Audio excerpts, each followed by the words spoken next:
Okay, this week was chaotic.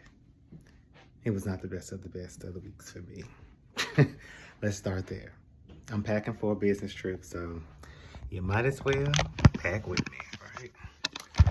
So, um, this week started out a little rough. I meditate like I always do. Like, excuse all this stuff in the background. Like, seriously, I'm trying to, I'm trying to pack for real. But anyway, this week started out kind of rough. I woke up, and I mean Sunday early, and even going into Monday kind of carried on just a little bit, but I did my meditation like I always do, but I sat down and I put on YouTube, and YouTube almost took me out, baby. Like that.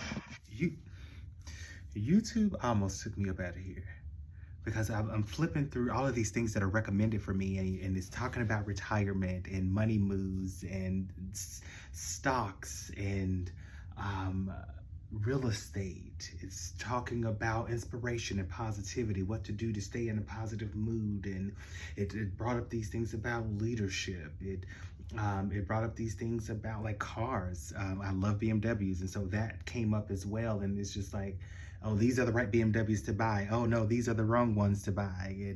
And it was just information overload.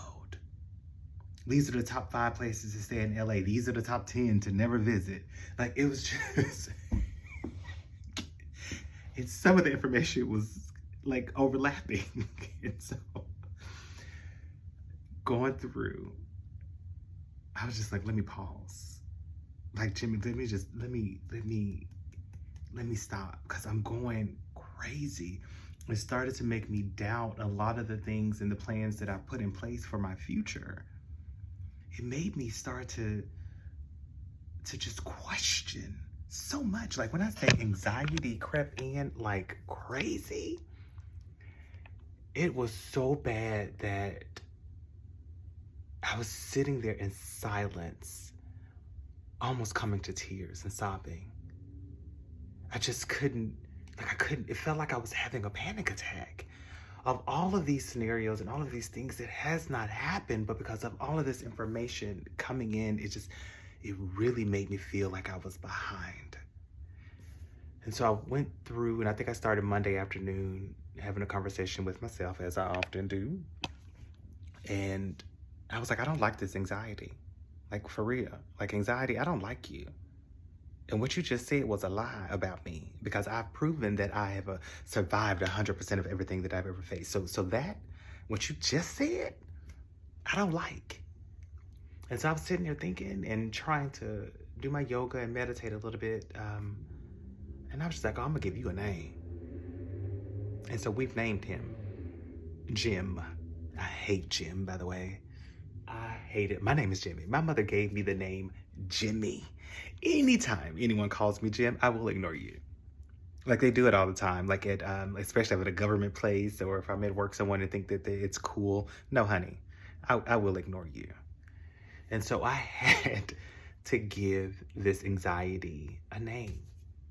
And Jim got put in his place early this week.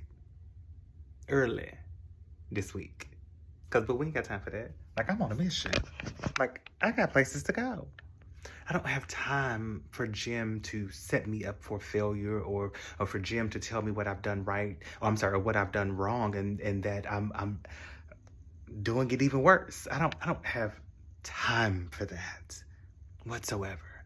And even the decisions that I have made in the past that were not the best, I can't change them. So Jim, like, you bringing all that up right now? Honey, you ain't helping me. All I can do is make a decision with the information that I have today. That's it. And Jim, you're not offering any information, not to get me into a new direction. You talking to me about the stuff in the past. You want to make me fearful of the future. And Jim, that ain't happening. Those days are over.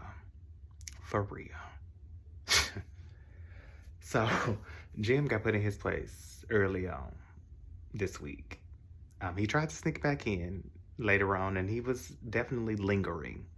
But me being able to give him a face, a name, an identity, I at least now know who I'm dealing with.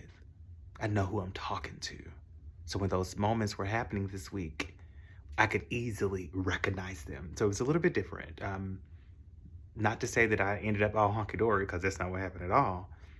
But being able to call Jim out for the things that he was saying or doing, yeah, like for that made things a heck of a lot easier.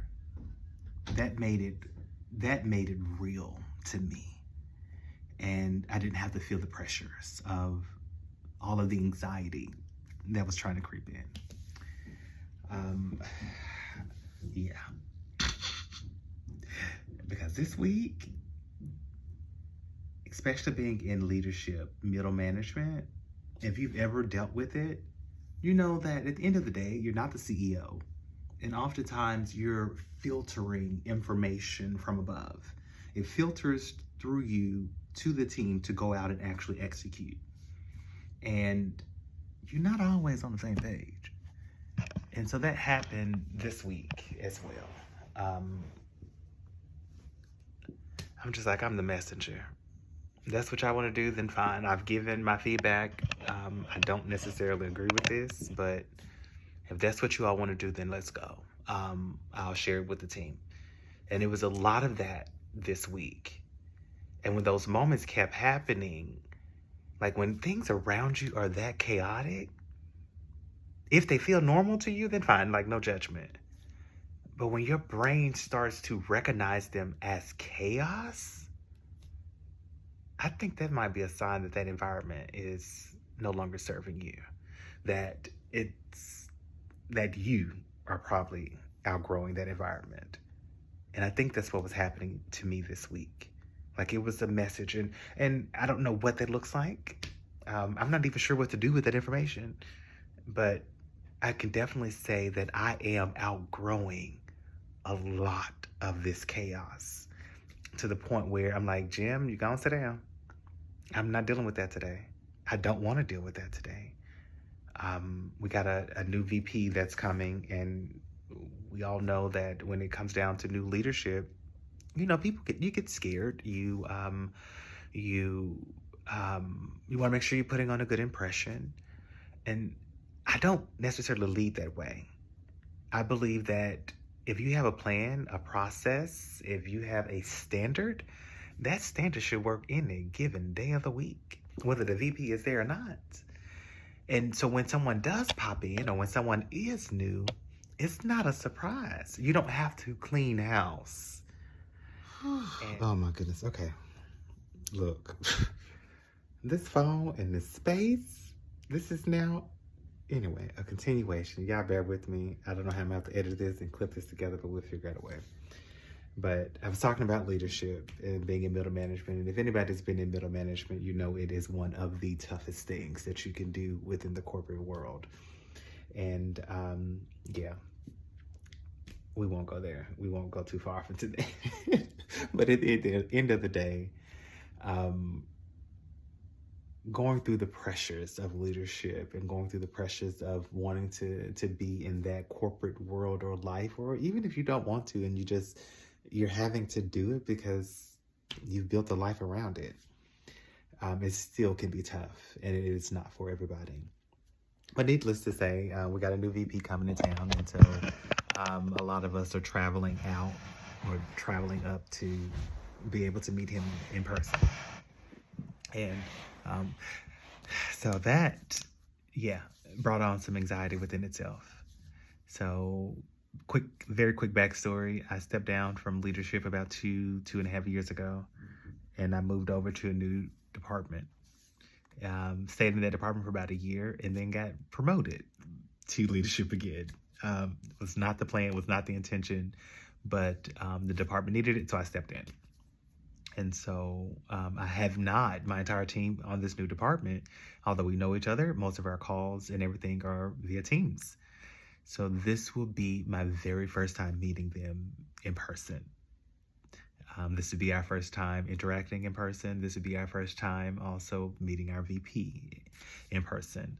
And so a lot of anxiety started to come with that as well. Like Jim definitely started to show up there. Because at the end of the day, my personality is magnetic. It's infectious, at least in this format. Oftentimes it's felt in person as well, but because of that, and then 2 years in, I'm pretty sure they all have a perception of me, of what I look like not on camera, how I dress, how tall I am was one of the questions that came up to. Don't ask me. I don't. Yeah, but I would assume that again they have a lot of perceived notions about me. And so I'm feeling the anxiety of that, wanting to make sure that, that I don't let them down. Also to make sure that I don't lose focus of my leadership role and the authority that I have. And so wanting to make sure I don't reduce that image either. And so that plus still having to perform my daily job. Okay, I still got a job to do. And so kind of thinking about all of that, it hit me toward the end of this week. So by Friday, Saturday, well, actually, I guess Thursday, Friday, I leave out on Sunday, and I'll be there from Sunday until Friday. And just kind of listening and going through the motions with everybody on the team this week. They're very excited to meet me, which is a shocker to me. But everybody's trying to plan things around me, wanting to have their own one-on-one times. They're wanting to do lunches and dinners, and not only that, but my manager and her husband and my coworker is meeting me for the first time. My manager I've met before. We've worked together for years, so we knew each other.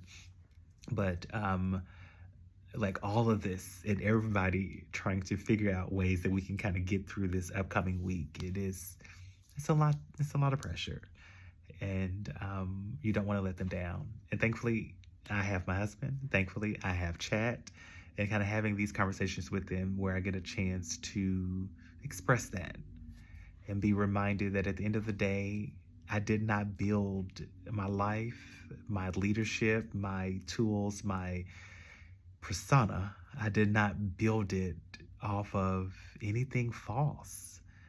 Like if I'm having a conversation with you, it's a genuine conversation. If I don't feel like talking to you, I'm not going to talk to you. If I tell you I need to go decompress, I need to go decompress. Now, that's the last time. We ain't doing this no more. I literally just had to offload several apps, delete some images, and I don't know, I'm going to have to figure that out. But space obviously is limited, so we're going to keep this straight to the point. And I don't know what I'm going to do. I got to get some videos and shows or movies or something I got to download so that I can have them on the plane. So I don't know. I'll figure that out. But needless to say, the week is ending. And again, the anxiety kind of crept in, and having the conversations with Chad and having the conversations with my husband about just the reality of I've built something authentic off of my personality, off of who I am genuinely. And I don't have to change anything. So when I show up, it's just going to be a continuation of who and what they already think or know about me. And so that I'm going to have to just look forward to. Just show up, be present, be me, period. Not that I knew who else I was going to be, but but aside from that, this is about to be a busy weekend. We're about to go now to a family member's 60th birthday, and between that, an early morning flight, and even once I get there, I still have to drive an hour to the office. So, yeah, this is about to be a busy weekend. But I will say that one thing that I can definitely take away from this entire week is that my body, my mind has to reset. And when I'm feeling overwhelmed or I'm feeling off, like I have to just simply organize something. Like whatever that is, name it, call it out, put it in its place, its rightful place, so that I can move forward. So, yeah, this week was different, y'all. I almost apologized for that, but I'm not. Anyway, that's it. If anything this week has taught me is that I too am still becoming. Alrighty, so I'm gonna see you guys right back here on the next one. I'll let you know how the whole week went. Ooh, my goodness. We are in for a treat. See ya.